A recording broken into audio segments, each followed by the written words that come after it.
Sme už starí na rozprávky, ale zase mladí na prehry. Nekrmte nás tým, čo bolo a čo bude, aj tak sme stále frajeri. Výroky železných mužov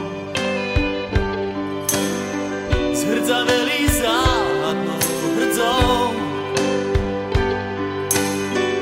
Už hľadíme stále pravde priamo